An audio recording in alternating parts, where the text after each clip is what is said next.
Webinar is now live. Woohoo! Hi, We're everyone. We're going to wait just a few minutes here and let everybody get logged on. It's just 10 o'clock. So if you have a coffee nearby or a tea, take a couple of sips and we're just going to give it a beat.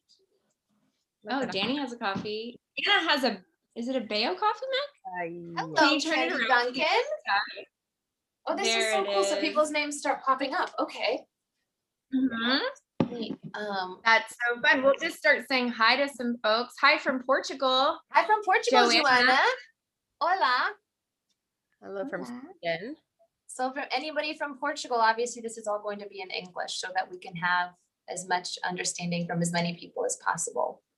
Hi from Jersey.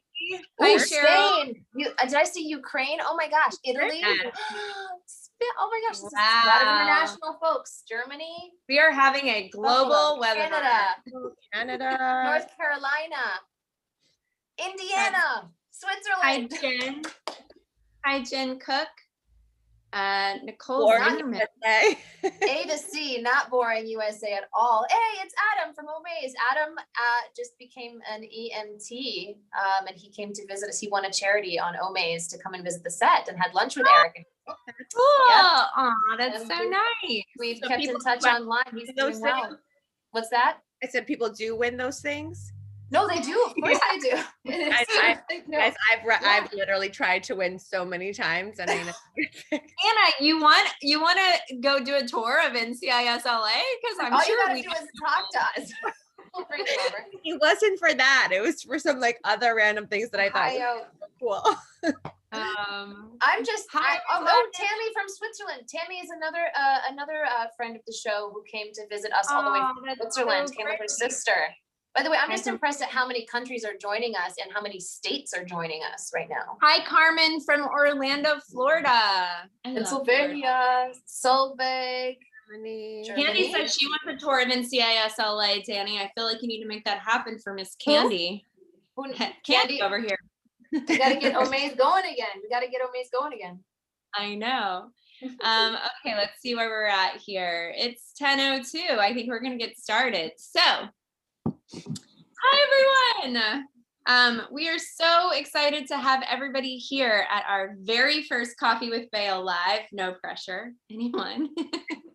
All good.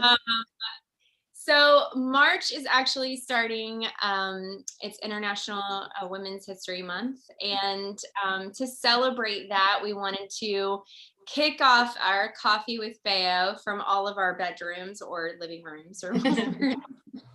Our Coffee with Bāeo live with my sister-in-law.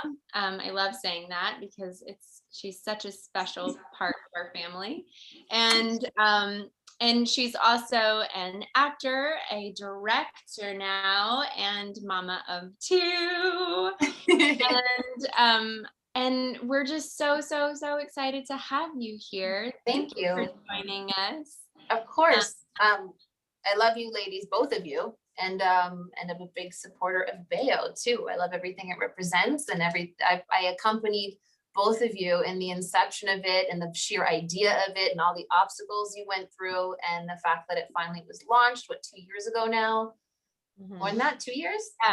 Yeah. Well, what she's actually trying to say is that we forced her to try products on her children. I'm okay with that because they were good organic products. I was like, try this sample. Here's a sunscreen. Here's a face tag. You're like, does this smell better? Does this smell better? Okay, because this one's been sitting for a while. This one hasn't. So we're trying to see if the smell fades over time or not. It was actually very cool to watch you both go through that process. And now look at you. Now look at you. And now here we are. And we just think it's really special to be able to do these Coffee with Bāeos and just have conversations with people who, we look up to. We also have like doctors and midwives and doulas and friends and people in the business and come on to our Coffee with Bāeo. So let's have a little conversation with Danny. Yeah. Anna, you want to kick us off? As in like ask the first question? Smooth transition though. Right. You guys, I'm as always sleep deprived, but I would love to ask the first question, but I want to make it a really good one. Oh, okay. And I'll ask a question considering you just directed your first thing in the first episode. Yep. How did it feel getting to direct an episode of such a hit CBS show? It felt great. Actually, the seed of it, making the decision to direct in the first place and feel like I was prepared, that I had, the mental ability to stay focused and multitask on two different jobs, the acting and the directing. And also in directing, you're sort of, you're driving this huge train, as that person said in the question. It's such a big show, so there could be a lot of pressure there. But the good thing is because it's my family and my home show, there are a lot of obstacles or a lot of things that were already done. Like, I know everybody's names already. I know the tone of the show, the aesthetic of the show. I know the storylines, so I'm not having to learn that from scratch, which I would probably have to do on another show. So it was really fun. I got to really sink my teeth into the process. The team that I work with is absolutely incredible. The cast, they always know what they're doing, and they're such good storytellers in their performances anyway. With Eric, for example, Sarah, I was like literally behind the monitors, like snickering and shaking with laughter because of all his improvs and stuff like that. And then because it's my family, like all the cast, we're all like brothers and sisters, that sort of director actor formality is kind of dropped away. So, there may be some sweet name calling here and there, or some attitude that's given from me or from them, but it's fine because that's our dynamic. And then it goes away and you know what I mean? It's family. It's literally family. But everybody was so happy for me to direct the first one. They were so encouraging, and they were like, whatever you need, we got your back. So, well, I think for, people who aren't in the business, it would probably look like, oh, you're on a show and then you're directing an episode of the show. It's actually such a big deal to step into a different role when you're doing a show. Like, it's why it happens some, but it doesn't happen often. It probably happens less often, I would think, for women. So the fact that you were able to transition and step over into such a massive role on the show. I mean, I've told Eric this multiple times, but like, it just blew me away. And I know it's something that you've been passionate about for a long time, but like, to be able to wrap your head around everything that has to happen for an episode of television. It's like you're dealing with wardrobe and lighting and, how's the shot look and the story, and did I get everything, right. in that shot, and everything has to like thread together in this beautiful way to create this episode of television that so many people love. So I just thought, I was blown away by it. I thought it was so amazing that you were able to do that. Was it intimidating for you to kind of like step into that place, or did you, because I think this is part of it that people don't necessarily know, like what kind of prep goes into doing that side of it? So a lot of prep goes into it. In fact, I would say the episode is mostly constructed in prep. So, for 7 days prior to starting to shoot the episode, every single day you have meetings for several hours. There's, production meetings and concept meetings and wardrobe meetings and special effects meetings, stunt meetings. So you're making sure that every head of the department or every department knows exactly what they're doing and have all the resources they need for them for whatever they have to do on the day, and what they need it for, transpo, everything. I mean, it goes as big as, this is how the explosion is going to look, and this is how high up the car is going to go. And the director will maybe say, like, I have a plan for a shot, which is the guys on this side, and I want the bullets going through the window. So we've got to see those gunshots here and there. And this is just pertaining to stunts, to something as, oh, how many cars do you want parked on that street when you're doing the car chase? Maybe 2 cars on this side and like 4 on that side. I feel like, I don't know what looks good. Right, exactly. So you just, and so, and also as a director, one of the biggest lessons I learned was just be really assertive, whether it's saying yes or no, or let me get back to you on that. I took a note of your question. I'll get back to you tomorrow about that. I'm not sure yet. But if you dwindle, if you kind of waver a little bit, then that insecurity, it's like the trickle down effect. So you really have to be a leader in that moment, even if you don't know the answer to something, just be like, I'll get back to you.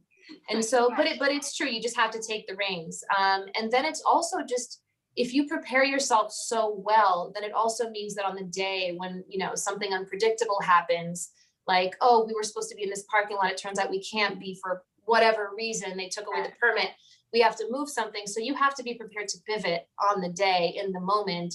And again, be confident about that pivot. So yeah, there was a lot to learn. Fortunately, I got to shadow a lot of directors.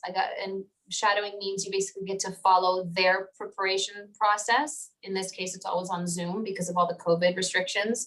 But the only thing I did not get to do because of COVID was go to the location scout. So that's when specific people in production go around different locations around the city to see what would be the ideal place for a certain scene. And I wasn't allowed to go on those. So when I went on my own location scout for my episode, that was a complete first time for me. And so at times it was, so what do you think? And I'm like, it's the first time I'm here. I can't, like, I have to take pictures and envision the scenes that we have. I have to plan, you know, and then we also have restrictions with how many background people we're able to have. So in terms of production value and seeing like, oh, we're on the Venice boardwalk and we have all these people, because Venice is usually really full of people. You can't do that now because you can only have a certain amount of people that have all been tested in order to be around without masks on, because we're not completely acknowledging the virus on the show. I wasn't even thinking about the fact that it's like COVID times. I wasn't even thinking about that element to it, you know, thinking about like everything, but wow, like even that adds something else. You know, when you watch the show, like everyone's wearing masks, so you're not thinking like. Exactly, because the idea is sort of to become, you know, an entertainment relief from reality right now, versus kind of like you're in this life in reality and we're now shoving it in your face in the thing that's meant to make you feel good. And then the other thing too is, while we would not really have a big restriction on how many hours a day we could shoot, now you're only allowed to shoot 10 hours a day. So we shoot an entire episode in 7 days, 10 hours a day, which is not a lot for a 43-minute show. Drama with action and all sorts of, you know, all sorts of stuff in it. So so I think the biggest challenge was just adapting to all the COVID rules. But because I'd never done it before, you know, it's like when a parent has twins, you're like, oh my God, that's crazy. It's like, it is, but it's the only thing I know because I only have twins. So I don't know what it's like to only have one. And you organize your mind to adapt to your situation. Yes. I have a follow-up question. Do you plan on directing more episodes or one, or is there anything else that you're planning to direct anytime soon? And by the way, these questions are coming from people in the community. So people have sent a lot of these questions. So perfect. We're answering your questions. My goal is to direct more. Yeah. I mean, there's some stuff in the works, which is not official yet. So I'm not going to explain what it is just yet. Once it becomes official, I'll post about it. But yes, the intention is to absolutely create this parallel career. I have no intention of leaving acting. I love acting too much. But yeah, I'm hoping to continue to direct. Someone actually just wrote, if you could try any other role other than acting or directing, what would you want to try? Listen, lady or man, I just figured myself out in directing. I feel like I play a lot of roles as it is, you know, mom, wife, now actor, now directing as well. I think my plate's quite full for the time being. I don't know that I would, I kind of get tunnel vision when I find a new passion. And so I think right now that tunnel vision is just directed at the directing. Love it. Sarah, do you want to ask any questions, or I could? That makes a lot of sense. Yeah, it's a lot. So, do you have a favorite episode that you on your show that you ever did? What's that? What's your favorite episode that you guys have done? Over 12 years. That's a lot of episodes. I don't necessarily have specific episodes as much as like scenes that we've done that I thought were really sweet. Like I loved when Sam has like a conversation with the seal. Don't ask me why. I just thought it was really sweet.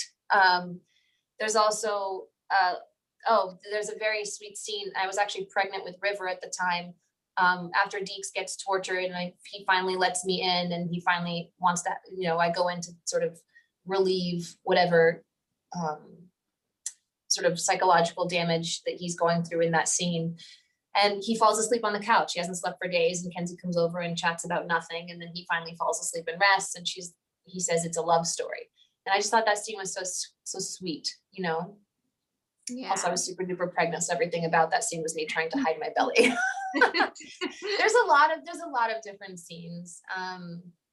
Yeah, there's a lot of different moments, I think, on the show where we've all had some sweet things. There's a lot of Kenzie Nell scenes that I love that are sweet and bonding, and two females in the job who are both powerful, you know? Well, before we switch gears to wellness, I wanted to ask you, because someone sent this question in, it says, what is your favorite thing about having Sarah as your sister-in-law? I mean, what a crazy question. Of course, well, listen, I'm going to say there's a lot of incredible things about Sarah, some of which some of you know because you get to see Sarah's public profile. But I want to answer that question. I want to answer that question. I think one of my favorite things about Sarah, and this is something that contrasted to me, is I became a mom when I had my own kids. Sarah was a mom before she had kids.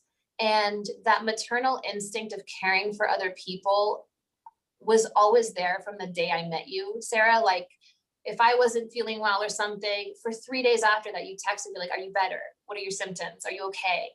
And, you know, and that carried into us having kids. And because you had Wyatt a few months before I had River, and you had Ezzy a few weeks before I had Sierra, I always had you to be like, oh, is this normal? Or I'm feeling this. Or the moment I walked in your house after my water broke with River, and as soon as I walked in, you're like, Danny, your belly dropped, which typically indicates that baby is coming. You didn't even know in that moment that my water had already broken. And so it's like we have this mommy bond, and I've always been able to sort of just relate to you on so many levels. And then I just think Sarah's an incredibly talented, funny as hell person. And the singing, and Anne, I want you to know that I love you too. The question was only directed about Sarah, but I love you too. Someone just wrote, Danny, what's your favorite part that Sarah's best friends with Anna? What's your favorite part? That's so strange, but you don't need to answer that. Don't worry. What's the favorite part about your friendship? That's a question for you ladies. No, for you. Like, what do you love most about me? No, nobody asked that. I'm just totally She was just making a joke. Like, oh, we're just in. Someone said, what's your favorite thing about me too? That's so funny. That's so funny. So let's move on. I think, Sarah, you mentioned moving on to wellness, right?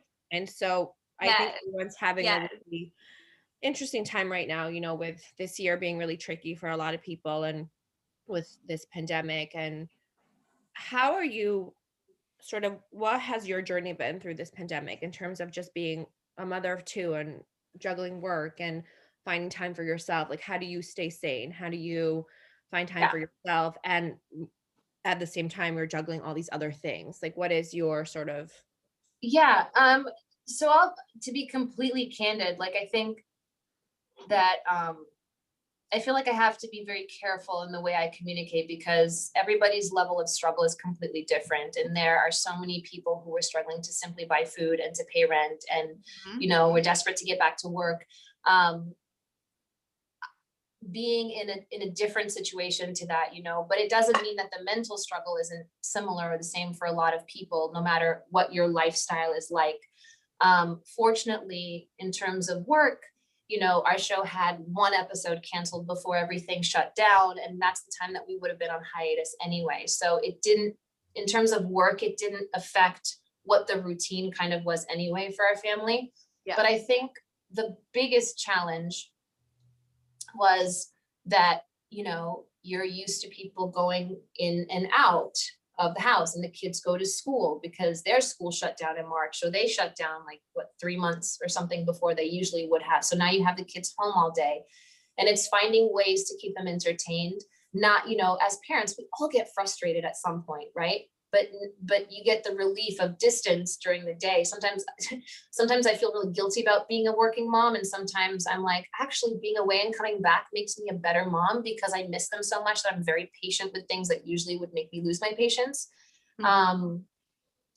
So, you know, yeah, it was just trying to find peace within constant contact with everybody else in your household, including my husband. Like there was a period of time where him and I were always at each other, because you're not used to being in each other's faces all day long.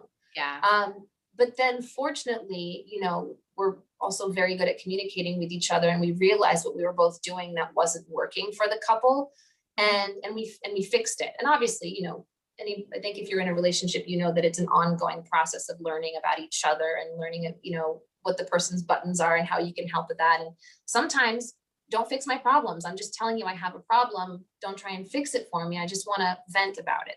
So it's learning the communication. But in terms of school, this is the part that I think was the biggest challenge for a lot of people, was the homeschooling aspect of it, because we're not teachers. And if your kid doesn't get it after, Sarah, I know that you are way more patient than I am, but if my kid doesn't get it after 3 times, you're like, what don't you get? And I think a lot of parents went through that frustration, like, oh my gosh, I have so much respect for teachers. Like, how do they find 10 different ways to explain something until the kid does understand whatever it is you're teaching them? But what I found most useful was taking a breath, but also structure. Structure was the biggest thing for us, and allowing the kids to take ownership over their own learning. So my husband owns a manufacturing company. And so we're like, you guys are going to build your own desks. We're going to go to daddy's warehouse and you're going to build your own desks. So that made them enthusiastic about starting the process in the first place, because they made their own desks. Mm-hmm. And then I made them the pencil holders specially made for them. So all that began the seed of enthusiasm about doing school at home. And then it's just making sure we keep organized. In the morning, you wake up, before you leave your room, you make your bed, you brush your teeth, and you put your uniform on, or your clothes, or whatever it is. And so then we have a list where they get to tick off all the things they've done. So you give them little missions, small steps of missions throughout the day. And I felt like that was very, very helpful. So that's so great. No, I love that you shared that, because I think that you're so good. I mean, I personally know you at home, that you are so good at, like, you know, constantly challenging your kids with like reading and writing and working on numbers. And, you know, even before they're like school age, where as I'm like, they'll figure it out. But they do, by the way, they do. There is no right answer. It's just, I know, but I do appreciate that and love that you do that, you know, because I'm like, oh, should I be doing that? Which is, you know, no, it's so great. But I'm so glad that you shared all of that, because I do think everybody has like a different, you know, journey, like along this, just, it's like uncharted territory, right? We're all like trying to figure out what the next step is, because none of us have been in this situation before. So something that has been really like big for me lately, that I'm trying to get myself to like wrap my head around, is that routine that you're talking about, where what is it, the moment that you make, what's the time that you like make for yourself? Like I have some friends who get up at 5 a.m. and do like a 20-minute workout and a meditation and make some tea and have time on their own. Like I have a new baby, so that doesn't really fit into my life. So I'm like trying to figure out like when is that time for me? Because I get up and then like I know if I go to my phone, I'm gonna have 27 emails for work that I have to look through, and then text messages that came in the night, because I also work on Your Zen Mama, and they're in Australia, so like they write me at night, so when I wake up I have like all these messages from them. So I kind of I feel like that if I'm near my phone, then I'm always working. So I'm like, where do I find that peace? Like, where is that moment where I go, okay, here's 30 minutes for myself to do like a small workout, or have like a, you know, just like decompress. Like, so how do you put that into your life? I know you're really good at doing, you know, taking those moments for your like physical body, because you really know that exercise. I go through phases, to be honest with you. I go through phases where I'm like, whoop, whoop, which is why I haven't been posting anything about like working out recently, because I haven't been. And I'm going to share this story, which I haven't shared outside of my close-knit circle. So I I didn't realize 2 years ago that I was struggling with exactly what you're talking about, finding time for myself. And I think it was December of like 2019 or something. It was before COVID, right before COVID hit. And I think I went through some version of depression, and I was just sad all the time and I couldn't get out of it. And this was even when we were in Idaho, and I would just like burst into tears for no reason. Like nothing had happened. Things were great between Dave and I. And I would tell him like, I'm sad. I don't know how else to describe this, but I'm just sad. And I cannot dig myself out of this. And I don't know what's causing it. To the point where I'd be like on my phone on Instagram or something at midnight and everybody else is asleep, and it just suddenly would hit me and I'd go in the bathroom and sob and sob and sob. And there was one night where I woke up Dave at 2:30 in the morning and I was like, babe, he's like, are you okay? What's going on? I said, I can't stop crying. You have to talk me off this ledge. And he did. He sat up in bed and we just talked and talked and talked and talked. And I just sort of took a breath and felt better and went to sleep. And it came to the point where he's like, because there's a lot of stuff I love doing. I love drawing. I love exercise. I love hiking. There's a lot of stuff I love doing, but where do I have time to actually implement those things and make them my hobby is non-existent. So during that period of time, I think what made me understand what the issue was when my husband said, somebody asked me today what your hobbies were. And like, I know you love a lot of stuff, but I didn't know what to tell them. And I kind of went, oh my gosh, I don't know who I am anymore. Outside of the title of mother and actress and wife, I don't know who I am. And I was like, because I'm not being able to dig myself out of this, and everything my husband's saying or that my mom's saying makes total sense to me, I still think I need to talk to someone. So I did one session with a therapist, and I explained everything to her, and she goes, the reason why you're crying and having to go to the bathroom to cry and not being able to stop it, your body is forcing you to take time to yourself. And I went, aha. So I guess all I needed was to hear that. And my husband is so supportive. He's always like, you tell me when you want to work out. You tell me when you need this time, and I will make space in the day for you to do that by yourself. So I just started paying more attention to a moment, that wasn't somebody else's schedule or somebody else's direction, and just decided to start taking more time to myself, whatever that meant. And I haven't felt that depression since. Wow. So how do you do that? I don't know that I can say, oh, it's Fridays at 10 or something like that. I think it's just, okay, this day I have off, and instead of running home because I love being with the kids, I'm going to go for a hike by myself, and I'm going to stand on top of that hill and just look at the city, and then I'm going to come home, and yeah. So it's kind of that, or just draw something or paint something, whatever release you need in that moment. But I had never had an encounter with depression before that, and since, thankfully. But yeah, my heart goes out to the people that live with depression, because it's like, it's so hard to dig yourself out of it. But I also knew that I had to talk to someone. So, Yeah. It's important to, well, I'm just reading the comments, are really appreciative of you sharing that story, because some people are saying they, suffer from depression, and others are saying, thank you for sharing. I think that this will help me understand what's happening to me. So I think it's really and share those. Really. And by the way, there was also a part of me, and I think this is important to note, that felt guilty about being sad. It's like, what the heck do you have to feel sad about? You're healthy. Your children are healthy. Your husband is healthy. You have a great job. Like, there's literally nothing about my life that I deem worth complaining about. I have a great family in Portugal. I have my family here in the US. There's nothing that would be an obvious problem. And so I was almost like, snap yourself out of it, girl. Like, what the heck are you depressed about? But it's not something you control. It's just not. But talking to someone, like, if you are going through depression out there, what got me out of it was talking to someone, not someone who would think that I was being silly, but someone who was like, okay, talk to me about what you're feeling.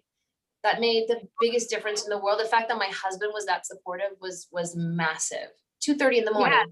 What's up, Danny? Yeah, What's need from me right now? That's a big deal. I mean, waking up your partner and then being like, okay, let's like figure this out together, but also I think, just to add to that, sometimes, for some people it's not, it won't be something they can figure out, over the course of like a couple of months or whatever. Like there's been people in my life who have had like, where it's an ongoing thing. And I think that that's also kind of amazing, is just knowing that sometimes it's the same. I think it's the same thing with personally with like, for me personally, it's similar to pregnancy and birth, where the word that I have to focus on is surrender. So sometimes the word is surrender, where I have to just sort of like let go and give in and allow myself the time to like be sad or grieve or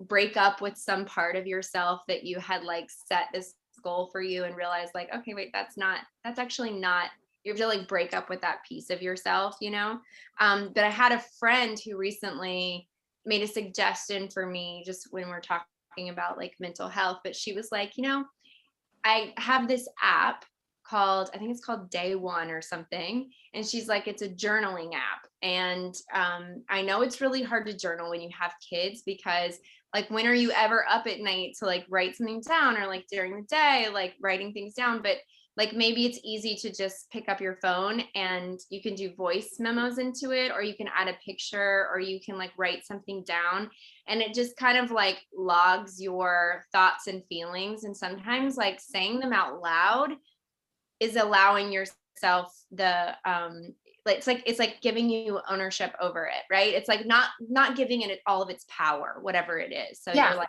saying it out loud, it's like taking its power away. So you're like able to journal and say, okay, today this is what I was feeling, and I'm trying to work through what that means for me, and like, whatever. And I was like, oh, this is such a great idea, because I love leaving voice memos for Anna that she never listens to all the time about work. I was like, I might as well just journal them in my phone, because my journal will listen. No, I'm just kidding. That's so funny. And by the way, what you're saying, Sarah, about of a feeling losing its power when you communicate about losing its power over you when you communicate about it. One thing that I've discovered recently is that also, for me, that also works when it comes to a creative idea. If I have an idea for something, whether it's for a script or for a painting, or it doesn't matter, some sort of creative idea, if I voice that idea before it has cemented what it is within me, it loses its power, and it's like, I'm not going to do that after all. It's so funny how, you know what I mean? So I've had some, ideas recently for a bunch of different things. And I remember specifically telling Eric, like, oh, I think I want to do this, but I don't want to tell you too much about it because it's going to lose its power. And those things, you want them to have power in you, because that's what's going to make you go, oh, I'm going to do it. And he's like, okay. And it's like, it's the exact same thing. Whatever's inside of you loses power when you talk about it too much. So do it with the negative things, but maybe with the positive. Let it sit in you and let it simmer in there and just like flourish, and then bring it out. Yeah, I love that. I had really bad postpartum anxiety with all my kids, and talking to someone helps, but also there's moments where I kind of let it go too far, and I just go really dark, and I think about like the most awful things happening to me or the kids. And if I don't take time for myself, I find myself being like irritable and snappy and short. And there's moments where Peter's like, go to your room and just take a bath, call your therapist, do something, take time for yourself. And I'm like, but I have this and this and this. And he's like, just go. And he literally like locks me in my bedroom. And he's like, I have the kids, you're fine. And just taking that moment, whether I call my sister and cry, or I call Sarah and cry, or I take a bath and just be by myself, it does help. It helps to talk about it, and it helps to take that time for yourself, because otherwise you feel like you're drowning sometimes. I think however you could do it, or whatever works for you, like to be able to talk to people and recognize that sometimes you just need a moment to cry, and that's totally fine. And by the way, that is not a sign of weakness. No. Oh, no. no. I think a lot of people, no, we know this, but I think I think there's also an issue with people thinking that crying is a sign of weakness, or, oh, you're just being a girl about it, or something like that. You know what I mean? Like, it's okay if there's any men listening today, like, it's okay to go and cry, because you are getting this stuff out of you. You know, all this negative energy that's weighing you down and drowning you, as you say. And I think that's such a good analogy. It's like you're feeling like you're drowning in this feeling that you cannot like swim out of, you know, whatever's causing it. So It will always come back around, is the only thing, is if you don't process it, whether it's grief or whether it's like anxiety, it's going to live inside of your body until it comes out eventually in some way. So it's, you know, good to try and like acknowledge it. And if that's, you know, what works for you, right? So I can only speak for myself, but for me, that's what works. And then Nicole Zimmerman over here just wrote, mindfulness was a huge part of my healing. It helped me so much with my depression. And it's so interesting because I've heard, you know, through like my kids' school and then through like different friends, their work and stuff, just over this last year, during everything that's been going on, I feel like mindfulness has been something that people are talking about a lot more, just because it's been such a heavy, stressful time over the last like year during this pandemic. And there's been so many more people, I think, just talking about it and saying like, you know, talking about what that means for them. And I think I did a post recently on Instagram that my son's school, at the end of the day, they asked them like what color they are, and or what color that they're feeling, you know. And sometimes you'll hear them be like, I'm feeling green, and that means and the reason I'm feeling green is because I'm excited and I'm, you know, feeling energy, I'm excited to go out and play with my friends. Or I'm feeling blue, and it's like putting this color on their, you know, feeling or whatever it is, and then talking through it and taking that time to like kind of decipher it. I think it's so good for little ones. And, you know, I appreciate that so much. We used to have conversations like that with our kids. And I think that it really gives them, little ones, the ownership to understand their feelings and that their feelings are okay. And I tell my son all the time, like, you're learning something now that I learned, that I like have only started learning as an adult, you know. And you're learning something that if you really hone in on some of these things and like, you know, as you are, you're gonna be able to use these tools for your whole life, you know, and you're gonna understand why you're feeling this or that so much better than like me, who I was like, I think at 28, I don't know, 8 maybe, it was like the first time I was like, I don't know why I'm feeling this way. You know, just like I really was having like a breakdown of just like, I don't get it. And I needed help. So anyway, I love that we had this piece, and thank you so much for sharing that part in this discussion, because I think it's so important. And I think a lot of times, you know, when we only show this one side of ourselves, like it's really hard for people to relate to. But for the ones who are here joining us today, a lot of people seem very, very appreciative of you sharing that piece. I'm going to move on to a funny, sorry, what were you going to say?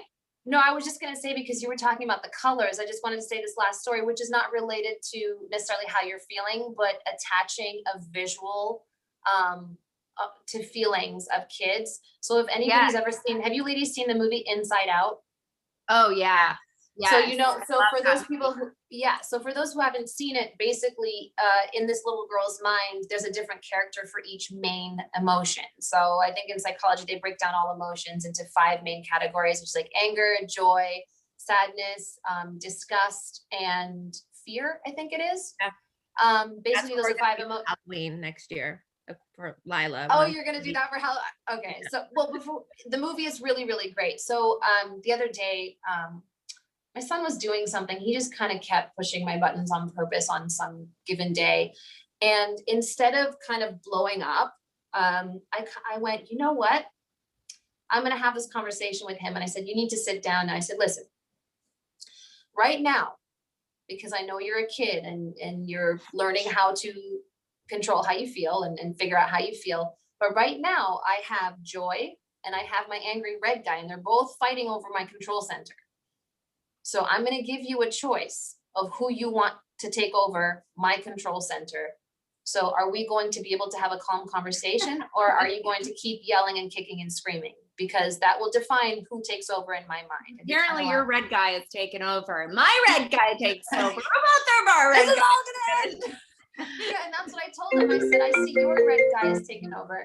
So, and I kind of put it in a visual for him, and rather than just voice and loudness and whatever, or trying to converse with him, because River has a tendency to kind of like see red when he's really angry, and I just have to wait till that energy wears off to be able to have a logical conversation about whatever made him angry in the first place. He's better now, but when he was a kid, it was like very, very red. When he was a kid. When he was younger, okay, he's 7 now, but like when he was 5, and he would just, something would flip at him and just get very, very angry. But anyway, so, and I said, so who do you think should take over right now? And he was like, I don't know, Joy. I said, well, I would like it to be Joy, but can you maybe tell your Joy to take over too? And so we can talk about it. And he kind, anyway, it calmed the situation down. It shifted the focus from whatever was bothering him to something new, and the visual just helped. And so I've been kind of using that movie a lot in conversations about how we feel. That. That's great. I want to just one more thing. I know we're going to change topics, but a few people. That's my phone. I'm sorry. I want to change topics to the Q&A. Yes. I want a few people mentioned how they are on medication for anxiety because they were bullied when they were younger. And Lila came home. I think I told you, Sarah, she came home and she was like really sad because she was bullied. Someone was really mean to her in school. Yes. I thought, and it's kind of what you said, Sarah, our kids are learning things that we didn't learn until we were much older. But something she said that literally made me want to cry. And she was like, it made me sad and it hurt my feelings. She's like, but obviously she's in pain. Oh, so like understanding. Yeah. So wow. It's like people that bully you, it has nothing to do with you, unfortunately. It has everything to do with what they're feeling. Yes. It's their own. It's like, I love the quote, hurt people hurt people. Yeah. And, and I think if you recognize that at an early age, it kind of helps you deal with that it's really not you, that it's like whatever that person is going through, they're just trying to like make themselves feel better by making you feel like crap. Definitely. I'm so glad you shared that. It reminds me of like when I was a kid and I saw people being bullied for certain things. Like I just always wanted to be their friend because it made me so sad to see that happen, it was heartbreaking. Well, I took it different. When Lila told me, I was like, who was it? Right? I feel like that would have been more mine too. I was like, no. I didn't want to be friends with I didn't want to be friends with the bully. I wanted to be with the other kid. I know, but when your kid tells you they're bullied, you're like, who I know. Then the like mama bear comes out. I wanted to just do like a fast, Danny, I just want to run through some of these questions in the Q&A fast. So give me like, shout me out answers when I'm. So do your kids speak Portuguese? Yes. They understand mostly, they know all the words, but it's the sentence structure that's a little bit difficult. But when we go to Portugal, we spend some time there, which hasn't happened since COVID hit, they start to pick it up pretty fast. Yes. If you weren't playing Kinsey Bly, who else would you want to play? Wonder Woman. There you go. I mean, who wouldn't? Are you thinking about doing any Portuguese projects? Yes, I'm always. That's always an open door. It just depends on timing. Amazing. Let's see. Would Sarah ever want to act on NCIS LA? Love you all. That was the only one. Yeah. Oh, what? We would love that. We would love that. I'll play Dick's sister. Then I'll just get really. Or you can come in and like run away with him. No way. They would hate me for that. Okay, let's see. We answered that question. I know you won't be able to answer that question. Now I'm curious to know what those questions are. Well, we answered the homeschooling question, and then will we see Kenzie pregnant soon? I don't have an answer for that right now. And this is actually a great platform. Right now, the characters Kenzie and Deeks are struggling with infertility. So this coming weekend, I think one of the little clips from the episode is out, so I guess I can say it. They're beginning their hormone shots. So I know a lot of people watching the show are probably going through similar processes or have been. So yes, they're struggling with infertility.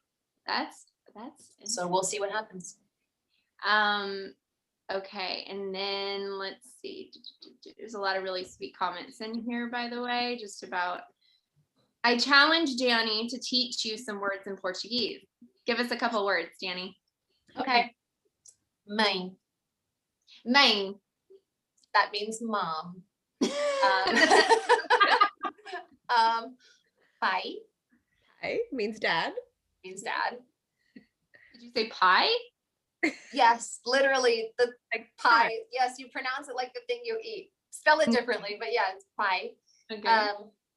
This will be hard to say. Well, maybe not for Anna because you speak Russian. Filho. Filho. That, yeah, or filha, that means son and daughter. You.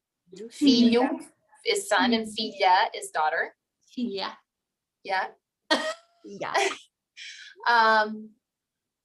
Mene. Mene. Is that bread? No, that's slang for sister. Bread? Did you say bread? No, bread is pão.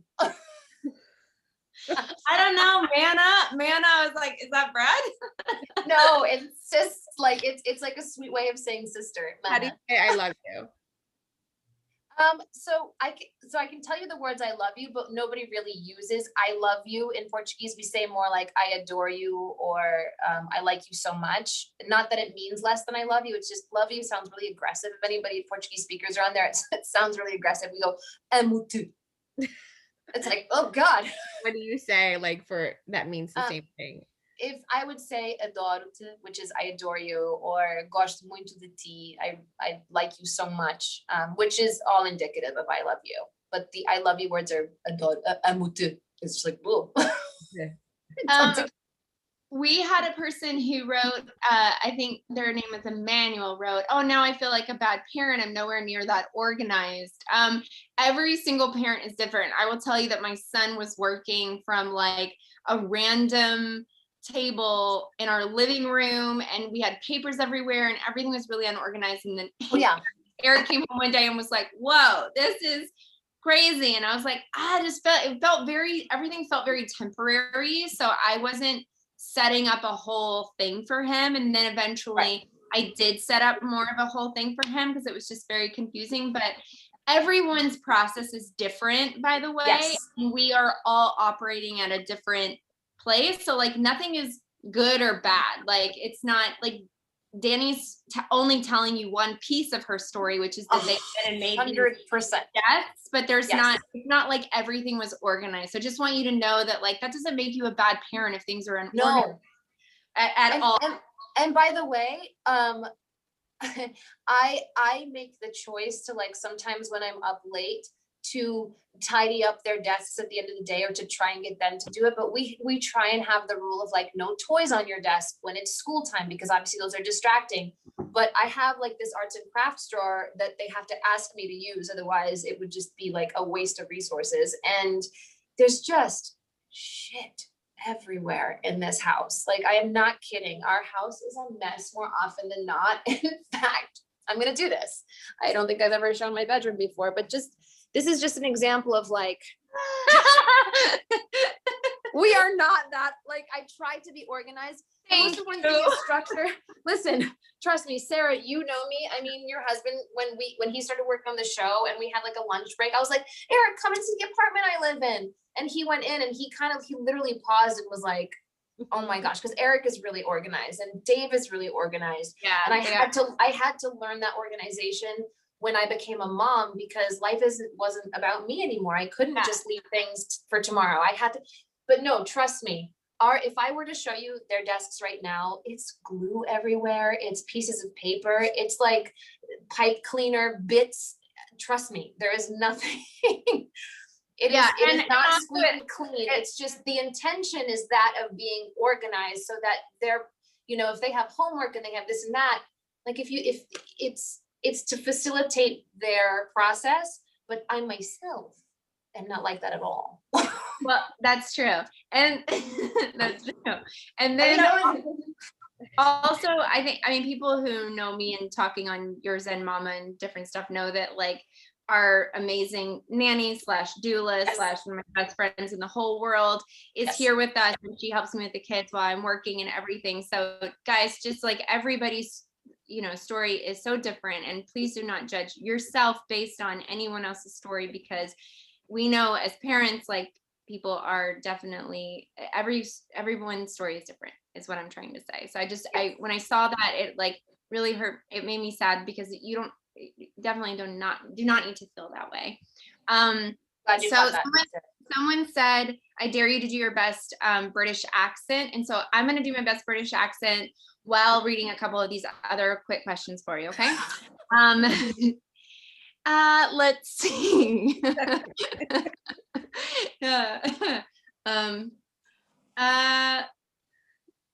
It would be nice to see her bring the depression about that into the show. So could you maybe do your depression as Kenzie? Do you have any? My what? Depression. Do you have any secret talents, Danny? So I don't know if there's secret talents at this point, but I mean, I think everybody knows I love drawing and painting. Okay. Someone said we don't talk like that, really. Well, I lived in London for 3 years. I'm hoping I've got a bit of it down. I think I need more practice. Oh, by the way, speaking of different accents, I read to my children every night with a British accent. Someone said, no offense, but Danny sounds so much better. Thanks a lot. Oh my God. My accent before I moved to the US may have been a little less American than it is now. I'm from Essex, an Essex girl. Hello. I just saw somebody wrote it down. Somebody was sweet. Sarah, your British accent is amazing too. But I do read to the kids in a British accent, and when I get into my flow, I think it's okay. But because for some reason, every time you hear like a British narration in a documentary or David Attenborough or something, it just sounds that much more appealing. And so I'm like, maybe the kids will enjoy this, you know. At first they're like, why are you talking like that, Mom? But then I was like, just let me, because this is good practice for me. If I have a role, then it's like I've done my homework even before that role comes along. They're asking for your accent, Anna. You got one? I'm good. I have a Russian accent. When I have auditions, mostly they make me do Russian accents. So that's the one that I have to do all the time. Before we wrap up, because we're getting close here to the end of our hour, we can talk for like 3 hours.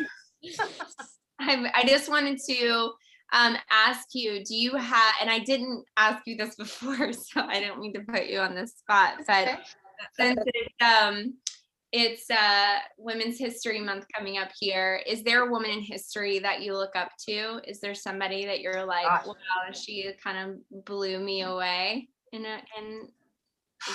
mean, listen, there's a few, even without being in history just now. I mean, I personally am a big fan of Michelle Obama. I love what she stands for. I love her presence. I love how she took the pressure of being the first lady, of being the first African-American first lady. Who else? Oh my gosh, it is on the spot, because after we hang up, I'm gonna be like, oh, I should have said this woman and this woman and this woman, because there's so many. Ginsburg. I mean, there's so many amazing. There's out there, but yes, who were pioneers, and there's a couple of accounts on Instagram that I follow that really show, know her name, because they're women that were a huge part of scientific advancements or engineering advancements, things that was nowadays that you would never think, but at the time, because women were so suppressed in their abilities, men would sign off on their work, and therefore the discovery would be attributed to them and not to the woman who actually made the discovery. So I don't know those names off the top of my head now, because sadly they haven't been spoken about as much as they should have, but there are so many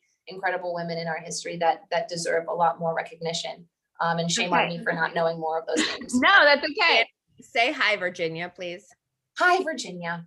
Hi, Virginia. There you go. So before we get kicked off here for our very first Coffee with Bāeo live, I actually don't know. It's our first one, so we don't know if we're going to get kicked off. What's in your cup? That's what we're going to ask at the end of this webinar. The only coffee I ever drink, it is a latte. Just Great. coffee with frothy milk. I posted it on my Instagram, and then brown sugar. Anna, what about you? Right this second, nothing. I finished it. This is just me acting. What was in there? Mine's also coffee with milk. Honestly, I'm usually a oat milk latte girl, but today it was green tea. Green tea. I love it. You guys, thank you all so much. This is so great. Coffee with Bāeo live. Our very somebody was asking about birth stories for next time. So maybe we do this again at another time and tell our birth stories. Yeah, we got to have Dani tell her birth story because she has a couple of amazing birth stories. And so does Anna, by the way, if anyone's never heard Anna's birth story. I've never heard yours, Anna. Oh, they're amazing.